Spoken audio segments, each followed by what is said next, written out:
le Centre d'études et de recherche sur les énergies renouvelables. Avant les années 60, ça s'appelait Institut de physique météorologique. Ça s'occupait surtout des phénomènes météorologiques. Le CERER est un centre excentré, si vous voulez, de l'Université Cheikh Anta Diop. Nous sommes situés à Yarax. Ici, on a 4 volets. Nous avons la bioénergie, de façon générale. Nous avons le solaire photovoltaïque. Nous avons le solaire thermique. Et nous avons l'éolien. Nous sommes ici dans le laboratoire Biomasse Énergie. C'est un laboratoire qui fait les tests sur les foyers améliorés, c'est-à-dire les équipements de cuisson qui utilisent la biomasse énergie, c'est-à-dire le bois, le charbon et les déchets solides aussi, qu'on peut transformer en chaleur à partir de la combustion. Ce laboratoire, c'est un laboratoire certifié ISO 19867, qui est la première norme ISO sur les foyers améliorés. Nous disposons aussi d'un équipement de test pour évaluer l'efficacité des foyers, les émissions, la durabilité et la sécurité des foyers aussi. Nous faisons aussi l'analyse de la biomasse aussi, parce que pour faire le calcul de l'efficacité aussi, on a besoin de savoir le contenu en énergie de la biomasse. On sait que la composition de la biomasse aussi va jouer aussi sur la combustion et les émissions aussi produites. Ce qui fait qu'on a besoin de savoir le taux de cendre, le taux de volatile et le carbone fixe. Comme autre activité aussi, nous faisons la formation aussi des producteurs des foyers améliorés. Vous voyez avec aussi une certification du CERER. Parce que si vous voyez le foyer Jambar qu'on vend au Sénégal, vous voyez toujours avec le logo du CERER, Jambar et Sakana. Dans ce service, nous avons 3 laboratoires. Un laboratoire de contrôle qualité des composants solaires photovoltaïques, là où nous sommes. On a un autre laboratoire, c'est le laboratoire national sur l'éclairage.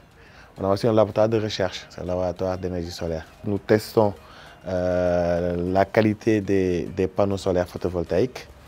Nous faisons 6 tests, l'inspection visuelle, l'électroluminescence, la caractérisation des panneaux, les tests de sécurité électrique, diélectrique comme courant de fuite en milieu humide, mais aussi les essais d'échauffement localisé sur le panneau.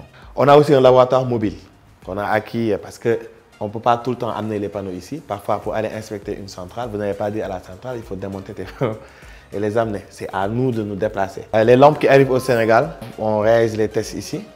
On fait un échantillonnage, 20 lampes par modèle. Maintenant, si ça respecte les normes sénégalaises et sous-régionales, parce qu'il y a la norme éco-standard de la CEDEAO, les lampes sont autorisées à être commercialisées au Sénégal. On envoie les résultats du test à la direction du commerce intérieur, à l'AME, l'Agence pour l'économie et la maîtrise de l'énergie.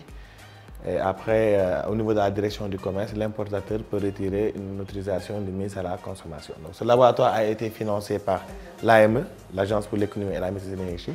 Nous avons le spectroradiométre qui nous permet de tester les propriétés électriques, électroniques, colorimétriques des différentes lampes. Cette chambre thermique nous permet de tester la température, faire des tests de température et d'humidité.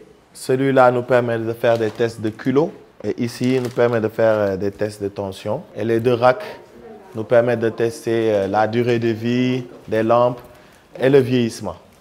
Voilà. Sur ce département aussi, nous travaillons sur 2 aspects, comme on dit.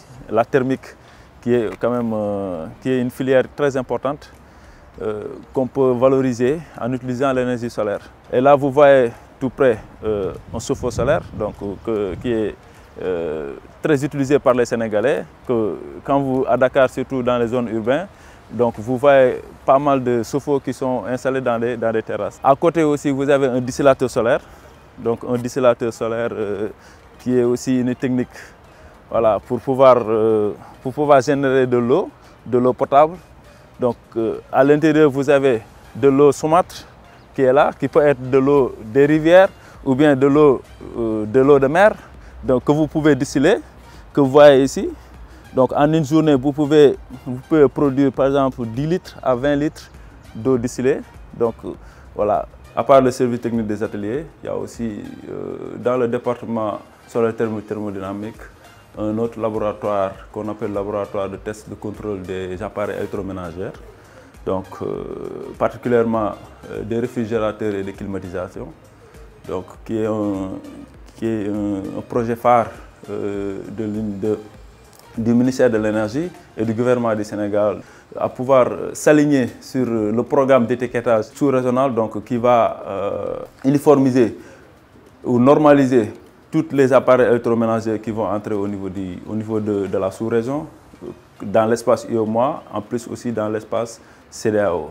Donc c'est dans ce cadre-là que le CRR a été sélectionné et choisi parmi les laboratoires qui vont accréditer ces équipements-là. Donc ces équipements permettent de tester des réfrigérateurs et des climatiseurs, donc, qui est en cours d'installation, d'où on a terminé les installations. Ils attendent maintenant que l'État du Sénégal prenne des directives, à savoir l'interdiction ou l'obligation aux importateurs ou aux concessionnaires de venir tester leurs produits au niveau de ce laboratoire, qui a un processus de validation et une incitation au niveau des impôts pour pouvoir aider certains importateurs à importer des produits de qualité. Nous travaillons beaucoup avec le ministère du pétrole et de l'énergie, avec les organismes allemands et espagnols. Nous avons aussi un volet formation. Parce que depuis 3 ans, nous avons des étudiants qui sont orientés au CRR. Le personnel technique ici, ça ne fait pas 10 personnes. Évidemment, il y a un problème de moyens financiers. Mais le plus gros problème du CRR, c'est un problème de bras. Des partenaires sont prêts à nous financer. Mais le problème, c'est que quand ils viennent au niveau du CRR, ils disent qu'on n'a pas de locaux pour mettre des bâtiments. Les gens doivent savoir ce que nous faisons et ce que nous sommes capables de faire. Parce que moi, jusqu'à preuve du contraire, on n'utilise pas plus de 10% des capacités du CRR. Il y a énormément de possibilités. On a aussi un autre problème, par exemple, il n'y a pas beaucoup de chercheurs. En fait, les PATS, les ingénieurs qui sont là, ce ne sont pas des chercheurs, ils font office de chercheurs. Donc ce serait bien qu'on puisse avoir des chercheurs, des enseignants, et surtout maintenant qu'on a un volet formation, avoir des enseignants chercheurs. Travailler avec toutes les universités du Sénégal, que ce soit Ziguinchor, IGB, que ce soit Bambey.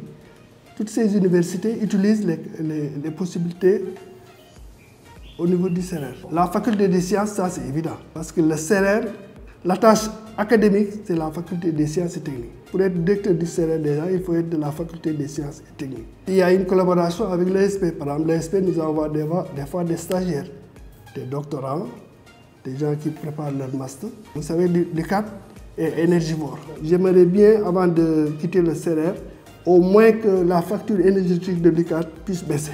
C'est un défi personnel. Et le personnel qui est avec moi, ils sont prêts à relever ce défi. Mais il faut qu'on donne les moyens.